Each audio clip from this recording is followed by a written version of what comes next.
Соленоидтин магнит талаасынын түзүлүшү.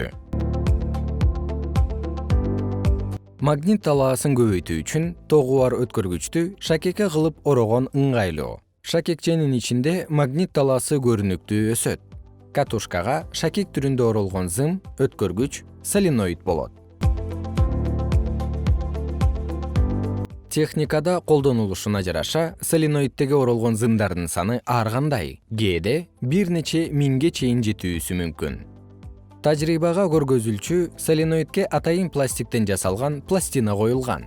Тегиздиктеги пластинага соленоид перпендикуляр жайгашты. Соленоидтин магнит талаасынын структурасын көрүү үчүн металл иштетүүдөн калган металл кесиндилерин колдонобуз.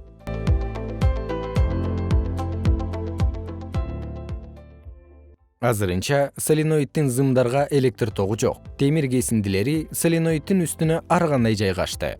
Демек, азырынча магнит талаасы бул жерде жок.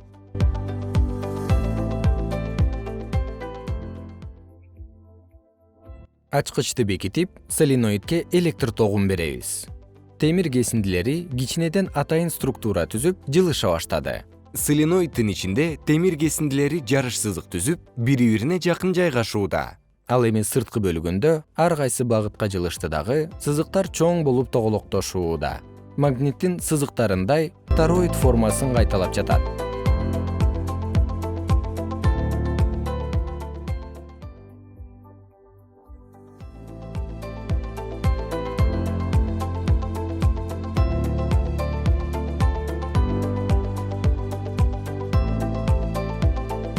Магнит талаасынын таасиринен улам темир кесиндилери күч сызыктары боюнча жайгашты.